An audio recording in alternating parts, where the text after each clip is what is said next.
All right. Just turned to 51. Hey, awesome. Let me see. Let me see it. It is indeed 51 now. There were no lies spoken in the stream. It is now 51. All right, we got famine pulse. It's not been that long since we had famine pulse. We had them with 2782, which were the cockapoo skeletons that, like, you know, we just wander around, and I believe they like rebirth themselves. Yeah, like they eat people and then rebirth like themselves a little bit, but they're still skeletons at the end, if I recall correctly.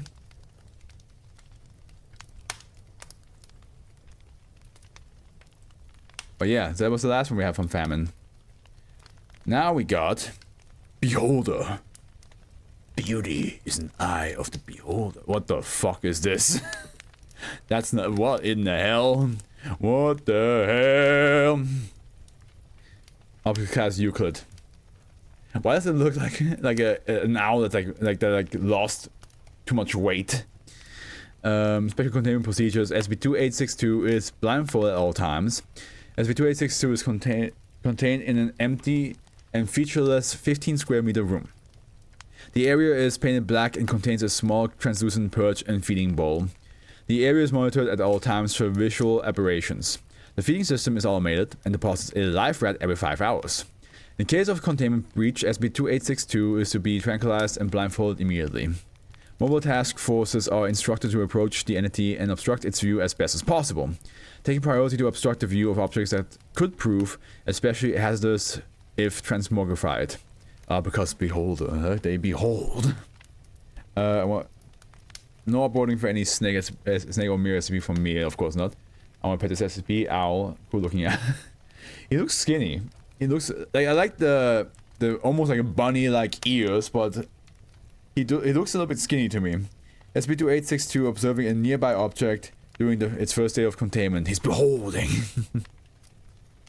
SCP-2862 is an entity resembling a northern white-faced owl, Telopsis leucotis. It is 25 centimeters in length and weighs 3.4 kilograms.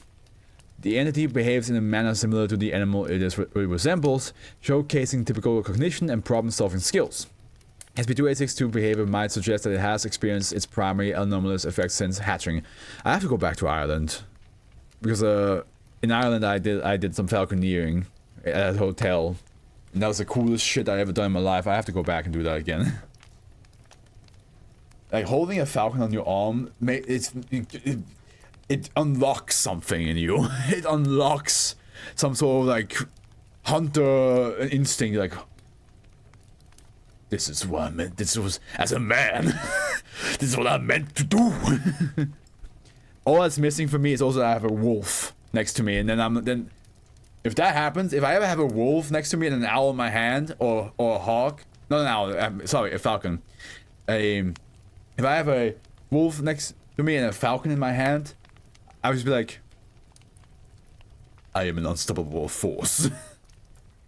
No matter what we hunt, we'll find it. You know that you can do falconeering outside of Ireland. I know, but Ireland is a nice country. It's right next door. The people out there are fucking awesome. So I'd rather go to a country where not only do I get to do falconeering, but I get to hang out with people that are actually really just fun to hang around with. Where was I? Anomalous properties of SCP-2862 present themselves when SCP-2862 interacts with an object. SCP-2862 will interact with an object in a way that would suggest that it is further or closer from the object in question, not respective of the Euclidean location of the object. This effect does not always propagate, and SCP-2862 commonly interacts with physical objects in a non-anomalous manner. This effect is believed to be triggered by SCP-2862's perception of its surroundings. SCP-2862 will pull objects towards it, causing them to become smaller relative to SCP-2862's perspective of said objects. When this happens, an outside observer may see the affected object scaling toward SCP-2862. In all cases, the transmogrified objects have increased radioactive activity assumed to be due to the shift in molecular structure Further testing is currently underway. That was probably the most straightest statement you ever said, Afro. What, like having a wolf and a falcon, and just and that makes you like makes you feel like an unstoppable force. Yeah, it is. That's the most dude bro thing I could ever say in my life. SCP-2862's control over the effect is active and instinctive. The likelihood of predation in subject is more likely the further away from SCP-2862 they are, and whether or not SCP-2862 has been fed. Is this like that video game superliminal? Good question. A smell similar to ozone is discernible in SCP-2862's presence. Reasons for this anomaly are unknown. Addendum A. Event 002A D-0550 is instructed to maintain as much distance as possible between himself and SCP-2862. D-0550 enters the room and looks at SCP-2862. He slowly edges into the corner of the room. SCP-2862 watches D-0550 turning its head left and right. D-0550 slumps down on the floor against the wall, putting his hands over his eyes. Subject is mumbling to himself. SCP-2862 screeches, distancing itself from D-0550. D-0550, upon hearing the noise, jerks to his feet and retreats to another corner. No abnormal activity for 15 minutes, although SCP-2862 is observing D-0550 closely for the duration. D-0550 scales towards SCP-2862's talons and is now roughly 7 centimeters in length. Come on now! SCP-2862 perches and begins feeding on the translocated D-0552 before researchers can intervene. Oh fuck. D-0550 makes vocalization, but the words are indiscernible. And you know how owls are. They don't digest. They fucking cough up a ball or whatever they fucking ate. Event 002B D-0551 is instructed to approach SCP-2862. I would have SCP-2862 as a pet owl. Yeah, I kind of agree, mechanic. Imagine when a robber breaks into your house and they just like shrink. Yeah, and as long as you keep them close to you, then you won't shrink as much.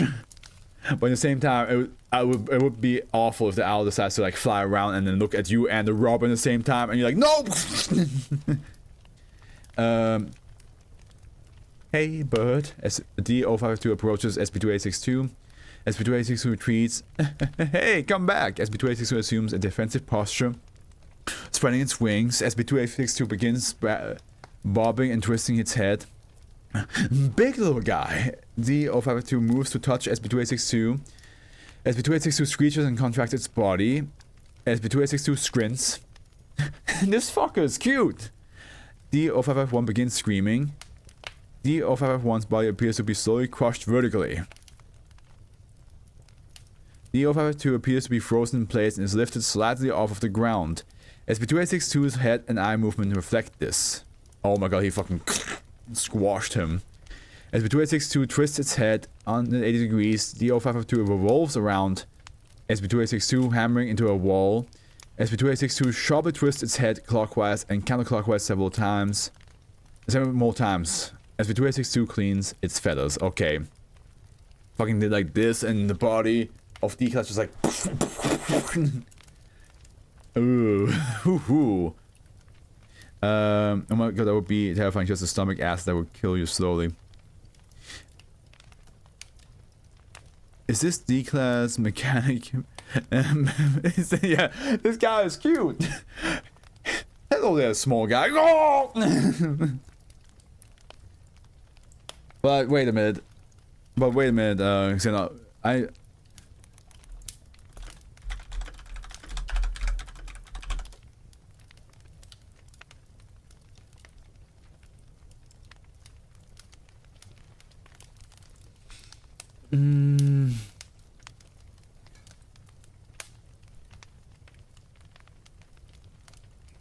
So there's some. So the owls do have some digestive fluids, but then like then it gets shifted to the area where it's like sand and gravel, so you get like bunched up and then you get spat out again.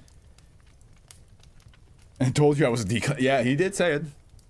He did give us a. He told us that he would be a D-class if it was in the Foundation universe. Which again, no right person in the right mind should do that. No right person in the right mind should see all these experiments and be like, I want that in life. I want to have the risk of dying every single day.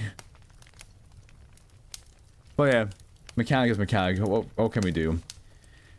And we have found out yesterday that like mechanic would be willing to step into the house that is filled with dust that kills you, but then would not go into a store called Babylon's horror store, which is, I'm like, that's just a name of a store. And he's like, nah, it's shifty. Don't trust that. And I'm like, really? That's the thing you don't trust? But hey, stay the way you are, mechanic. It's a lot more fun this way.